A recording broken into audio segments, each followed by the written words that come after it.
کہ اس کے بعد تو غم کا اور بڑا کڑا مرحلہ آنے والا ہے. اب تو گھبرا کے یہ کہتے ہیں کہ مر جائیں گے، مر کے بھی چین نہ پایا تو کدھر جائیں. اگر اللہ ہمیں معاف فرمائے، اپنی رحمت اور مغفرت سے ہمیں ڈھانپ لے، جیسے کہ حضور نے فرمایا الا یتغمدنی ربی برحمت، حضور نے فرمایا کہ کوئی انسان بھی محض اپنے اعمال کی بنیاد پر جنت میں نہیں داخل ہو سکے گا جب تک کہ رحمت خداوندی دستگیری نہ کرے. کسی صحابی نے بڑی ہمت کی، بڑے جرأت کا معاملہ کیا، پوچھ لیا کیا حضور آپ بھی؟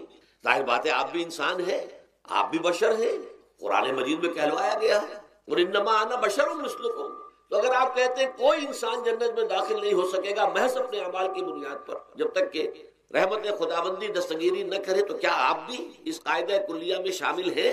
آپ نے فرمایا ہاں میں بھی، الا یتغمدنی ربی برحمتہ، جب تک کہ میرا رب مجھے اپنی رحمت سے ڈھانپ نہیں لے گا میں بھی جنت میں داخل نہیں ہوں. تو اس اعتبار سے اللہ تعالیٰ وہاں ہمیں بچا لے. لیکن جو وہاں نہیں بچایا گیا، اب ظاہر بات ہے کہ اس کے لیے جو مصیبت ہے وہ تو پھر دائمی ہے، ابدی ہے، دکھ ہی دکھ. میں اس کی طرف زیادہ جانا نہیں چاہتا اس وقت. اصل میں میرا موضوع جو ہے وہ اس دنیا میں دکھوں کا علاج. اب اس اعتبار سے غور کیجئے، دکھ دو قسم کے قرآن مجید پر جتنا میں نے غور کیا. دکھ ایک تو وہ ہے کہ جو ناگہانی طور پر آ جاتے، اس میں ہماری کسی غلطی کو دخل نہیں ہو. وہ کوئی آفت سماوی ہے، کوئی زلزلہ آ گیا ہے. ابھی آپ کو معلوم ہے بھوج جو قصبہ تھا گجرات اسٹیٹ کا انڈیا کا پورا ختم ہو گیا، اس میں بہت سے مسلمان. جب کوئی آفت سماوی آتی ہے تو وہ ظاہر بات ہے کہ پھر سب کے سب لوگ اس کی لپیٹ میں آ جاتے ہیں. زلزلہ آ گیا، کوئی اور طوفان آ جائے، جیسا کہ کئی مرتبہ آپ نے اخبارات میں پڑھا ہوگا اس سال امریکہ میں بہت طوفان آئے ہیں. مشرقی ساحل پر بار بار طوفان آئے، وہاں بھی لوگ مرتے ہیں، وہاں بھی چھتیں اڑ جاتی ہیں، وہاں بھی تباہی جو ہے آتی ہے.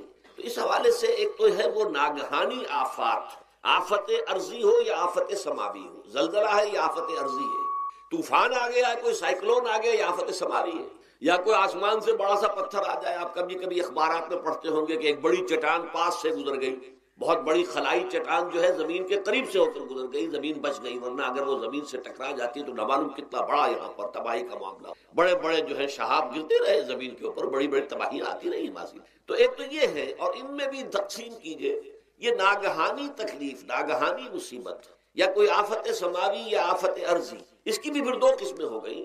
ایک وہ کہ جو افراد کو متاثر، انفرادی سطح، آدمی سڑک پر جا رہا تھا، پیچھے سے آ کر کسی گاڑی نے ٹکر ماری، گر گیا، ٹانگ ٹوٹ گئی.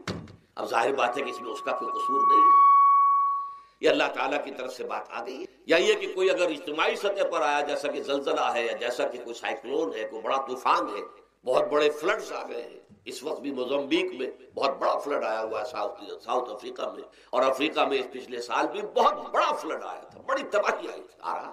تو یہ آفت سماوی، یہ ظاہر بات ہے کہ اجتماعی سطح پر آتی ہے، بڑی بڑی مقدار میں، تعداد میں لوگ متاثر، لاکھوں لوگ بے گھر ہو جاتے ہیں، ہزاروں آدمی مارے جاتے ہیں. پہلی شکل جو ہے دکھ کی، جیسا کہ میں نے عرض کیا، وہ ناگہانی دکھ، کوئی آفت ارضی، کوئی آفت سماوی، خواہ وہ انفرادی ہو خواہ اجتماعی. اس کے ضمن میں کیا علاج ہے؟ ظاہر بات ہے کہ اس کا علاج یہ تو نہیں ہو سکتا کہ آپ اس کو ختم کریں. انگریزی کا ایک محاورہ ہے، what cannot be cured must be endured. جو چیز جو ہے جس کا علاج نہیں ہو سکتا وہ تو برداشت کرنی پڑے گی. بعض بیماریاں بھی ایسی ہیں، ڈائبٹیز ہو گئی ہے، شوگر کا مرض ہو گیا، ڈاکٹر آپ کو بتائے گا کہ بھائی اب یہ مرض جائے گا نہیں. اب آپ کو اس مرض کے ساتھ ہی اپنے آپ کو ایڈجسٹ کر کے اپنی غذا وغیرہ اس کے مطابق طے کر لیجیے، ورنہ یہ کہ یہ نہ سمجھیے کہ یہ مرض چلا جائے گا. what cannot be cured must be endured. لہذا ان آفت سماوی و عرضی، چاہے وہ انفرادی سطح پر متاثر کرتی ہوں انسانوں کو اور چاہے اجتماعی سطح پر، اس کا تو علاج ایک ہی ہے. عربی میں بھی ایک محاورہ یہ ہے کہ کسی نے پوچھا تھا کہ بچھو کے کاٹے کا کیا علاج ہے؟ البکاء الی الصباح، رات کو اگر کاٹا ہے کسی بچھو نے تو روتے رہو صبح تک، یہ علاج ہے، اس کا اور کوئی علاج ہے ہی نہیں. تو جو چیز لا علاج ہے اسے برداشت کر. گویا کہ یہاں جو اصل شے ہوگی کہ دنیاوی آفات، عرضی و سماوی آفات، ناگہانی آفات، ناگہانی مصیبتیں، ان کے ضمن میں ہمیں ایسی شے کی ضرورت ہے جو ہمارے اندر برداشت پیدا، اس کو جھیلنا آسان بنا، ہم اس کی وجہ سے بجھ کر نہ رہ جائیں، ہماری ہمتیں جواب نہ دے جائیں، ہمارا ارادہ ختم نہ ہو جائے، ہمارا حوصلہ پست نہ ہو جائے، بلکہ برداشت ہو، جھیلنا ہو، تحمل. ابھی بٹر صاحب کہہ رہے تھے اللہ تعالیٰ ذرا سا متحمل ہے. میں نے کہا یہ بہت غلط بات کہہ رہے، اللہ بہت متحمل. وہ ذرا سا تو یوں سمجھیے کہ ان کے کہنے کے انداز میں یہ بات آ گئی، ذرا سا رحیم بھی ہے. نہیں نہیں، وہ بہت رحیم ہے، بہت متحمل ہے، بہت حلیم. لیکن یہ کہ ہمیں یہ جو آفات سماویہ اور ارضیہ ہیں جو ہمارے اوپر آ جاتی ہیں اللہ کی طرف سے، ان کے ضمن میں ذہنی ایک ایٹیچیوڈ پیدا ہو جائے، سوچ کا ایک خاص رخ بن جائے، انسان کے احساسات ایک خاص طرز پر ڈھل جائیں، تو پھر ان کو برداشت کرنا آسان ہو جائے۔ اور وہ کیا ہے؟ وہ ہمارے ایمان کا لازمی۔ ایمان ہمیں یہ بتاتا ہے کہ کوئی مصیبت زمین میں آتی ہے نہ تمہاری جانوں پر آتی ہے بغیر اذن رب۔ جو کچھ آ رہا ہے اللہ تعالیٰ کے فیصلے سے آیا ہے، یہ کوئی اندھا بہرا مادہ نہیں ہے، یہ کوئی اندھا بھینسا نہیں ہے کہ اس نے آ کے آپ کو ٹکر مار دی ہے، نہیں، یہ تو سمیع و بصیر، علیم و خبیر اللہ اور حکیم اور قدیر اللہ کا فیصلہ، لہذا یہ من جانب اللہ ہے، اس کو تم سمجھو کہ یہ اللہ تعالیٰ کی طرف سے ہے۔ اور جب اللہ کی طرف سے ہے تو سورہ آل عمران میں فرمایا بیدہ الخیر، اس کے ہاتھ میں تو خیر ہی خیر ہے، یعنی بظاہر تمہیں محسوس ہوتا بھی ہو کہ یہ میرے لیے تکلیف دہ بات آ گئی تو اس کو یوں سمجھو کہ اس کا نتیجہ جو میرے حق میں نکلے گا وہ خیر ہوگا۔ فوری طور پر تو تکلیف ہے، مجھے اچھی نہیں لگ رہی، ناگوار ہے، لیکن نتیجہ اس کا خیر نکلے گا۔ جیسے بچہ بیمار ہے، ماں اسے دوا پینے پر مجبور کر رہی، کڑوی دوا ہے، وہ تو سمجھتا ہے مجھ پر بڑا ظلم ہو رہا ہے، یا آپ لے گئے اسے ڈاکٹر کے یہاں ٹیکا لگوایا ہے، وہ تو چیخ رہا ہے، رو رہا ہے، لیکن آپ کو معلوم ہے، کاش اسے بھی معلوم ہو جائے کہ یہ میرے خیر کے لیے، میرے بھلے کے لیے۔ اگر اسے یہ معلوم اور محسوس ہو جائے تو اس کی تکلیف اس کے اندر بہت کمی آ جائے گی، وہ سہار لے گا، اس کو وہ برداشت کرے گا۔ اس حوالے سے اس کا جو ہمارے دین میں اس کا نام ہے، اس ذہنی کیفیت کا، ان احساسات کا، اسے ہم کہتے ہیں تسلیم و رضا۔ جو کچھ آ رہا ہے اللہ کی طرف سے آ رہا ہے، لہذا سر تسلیم خم ہے، اے اللہ ہم قبول کر، رضا، ہر حال میں تیری رضا پر راضی، جو تیرا فیصلہ ہے ہمیں بصر و چشم ہے، تسلیم و رضا، ہم بھی تسلیم کی خو ڈالیں گے، بے نیازی تیری عادت ہے۔ اللہ تو بے نیاز ہے، لیکن اے اللہ تو ہمارے لیے جو بھی تکلیف کا تو نے فیصلہ کیا، ہم تسلیم کی خو ڈالیں گے، عادت پیدا کر لیں گے اپنے اندر کہ ہر ساقی ماریخ عین الطاف است، یہ میرا ساقی میرے پیالے میں جو کچھ ڈال دے اس کا لطف و کرم ہے۔ یہ مقام رضا ہے، یہ ایمان کا ایک ایسا تقاضا ہے کہ جس کو ہم کہیں گے ایمان کی حلاوت، ایمان کی مٹھاس۔ اگر آپ کا منہ کڑوا ہو جائے تو آپ چینی کھاتے ہیں تاکہ منہ کا ذائقہ ٹھیک ہو جائے۔ اگر تکالیف کی وجہ سے، دکھ کی وجہ سے آپ کے احساسات کے اندر کوئی خرابی پیدا ہو رہی ہے، یہ جو مقام رضا ہے، یہ اس کے لیے قند ہے، یہ اس کے لیے چینی ہے، یہ اس کے لیے شہد ہے، یہ اس کی تلخی کو ظاہر کر دینے والی چیز ہے کہ اللہ تیری رضا پر راضی، راضی برضائے رب۔ اب اس کے ضمن میں سمجھئے، یہ تو اصولی بات میں نے آپ کو بتا دی، اس کی تین کیفیات ہو سکتی ہے، کیوں اللہ کی طرف سے یہ چیزیں آتی ہیں۔ سب سے پہلی شے ہے، اب وہ جو آیات میں نے سنائی تھی وہ سن لیجئے پہلے ترجمہ۔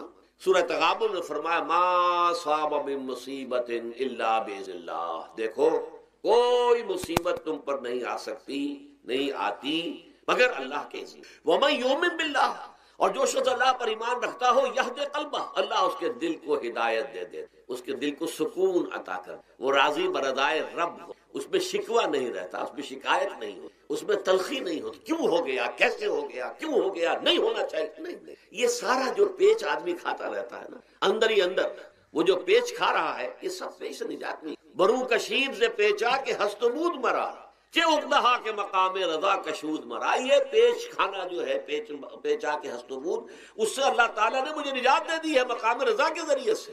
کتنے بڑے بڑے عقدے میرے حل ہو گئے اس مقام رضا سے، کہ اقدہا کہ مقام رضا کشود میرے تو بہت سے عقدے اس سے حل ہو گئے۔ اس حوالے سے ایک موٹی بات تو یہ ہو گئی، لیکن اب اس کو تین حصوں میں تقسیم۔ پہلی بات یہ کہ یہ اللہ کی طرف سے آزمائش کے طور پر، آزمائش، میرا بندہ اس پر صبر کرتا ہے یا نہیں، یا میرے خلاف بکواس کرنے پر آمادہ ہو، اللہ تو ایسا ہے، اللہ نے تو ہم پر کبھی کرم کیا ہی نہیں، اللہ تو ظالم، معاذ اللہ معاذ اللہ معاذ اللہ، کہیں ایسا تو نہیں، میرا بندہ جو ہے تکلیف کو جھیلتا ہے میری وجہ سے، یہ سمجھ کے کہ اللہ کی طرف سے آئی۔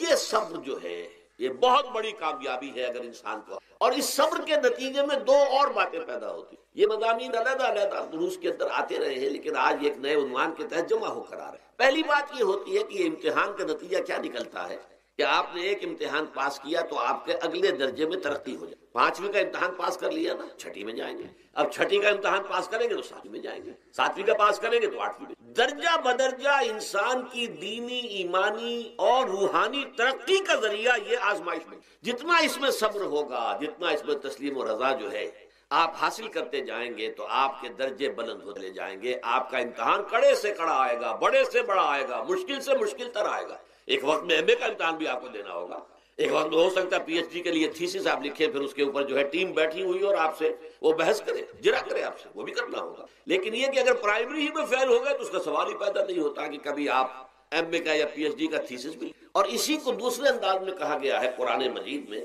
وَلِيُبْلِيَ الْمُؤْمِنِينَ مِنْهُ بَلَاءً حَسَنًا۔ اصل میں ابلا کہتے ہیں، بلا یبلو جو ہے عربی زبان میں آتا ہے آزمانا، خلق الموت والحیات لیبلوکم ایکم احسن عملا، یہی معنی ابتلا کے میں، ابتلا یبتلی آزمانا۔ ابلا یبلی جو آتا ہے باب افعال سے، اس میں آتا ہے کسی کو کسی تکلیف میں ڈال کر اس کو نکھارنا، کہ اس کا جوہر نکھر جائے، اس کے اندر جو خیر ہے وہ اور چمک جائے، لوگوں کو بھی معلوم ہو جائے کہ یہ شخص اس مقام کا اہل ہے، اس کے اندر یہ صلاحیت ہے، اس میں یہ قوت موجود۔ تو یہ گویا کہ اہل ایمان کی صلاحیتوں کو نکھارنے کے لیے اور ان کے درجات کی ترقی کے لیے بھی اللہ تعالیٰ دنیا کے اندر یہ مصیبتیں اور امتحانات جو ہیں آزمائش کے حوالے سے افراد پر بھی، اجتماعی طور پر بھی، اور ایک اس کا اور بھی ہے، اہل ایمان پر اس طرح کے ابتلاء و آزمائش کی ایک نوعیت اور بھی ہے، اور وہ یہ ہے کہ جو بھی آپ سے غیر ارادی طور پر یا یہ کہ آپ نے کوئی گناہ ارادی طور پر بھی کر لیا، اللہ تعالیٰ اس کی سزا اسی دنیا میں دے کر آخرت کی سزا سے محفوظ کر دیتا۔ گویا کہ اس سے بڑا خیر کیا ہوگا؟ یہاں کی سزا کیا ہے؟ جھیل لی آپ نے، بخار آ گیا، ٹانگ ٹوٹ گئی، چلیے 3 مہینے آپ بستر پر پڑے رہے نا، اور کیا ہوا؟ کچھ نہیں۔ لیکن یہ کہ آخرت کی سزا ملتی ہے، بہت عظیم، لہذا کفارہ بناتا ہے اللہ تعالیٰ۔ ان جو بھی گناہ ہو گئے ہیں، غلطیاں ہو گئی ہیں، ان کا کفارہ اللہ تعالیٰ بندہ مومن کے لیے، حضور کی ایک حدیث ہے، اس کا متن مجھے اس وقت یاد نہیں ہے، کہ مومن کا معاملہ عجیب ہے، اسے کوئی تکلیف پہنچتی ہے صبر کرتا ہے، اس کے گناہوں کا کفارہ بن جاتا ہے، اور اگر کوئی خوبی ملتی ہے تو اللہ تعالیٰ کا شکر ادا کرتا ہے، اس کے درجات بلند ہو جاتے ہیں۔ تو یہ معاملہ جو ہے اللہ تعالیٰ کی طرف سے بندہ مومن کے حق میں خیر، کہ در حقیقت اس کے ان گناہوں کی پاداش کہ جو اس نے یہاں کر لیے ہیں، یہی دنیا میں دے کر دھو دیا جائے، پاک کر دیا جائے۔ جیسے آپ کو معلوم ہے دھوبی جو ہے کپڑے کو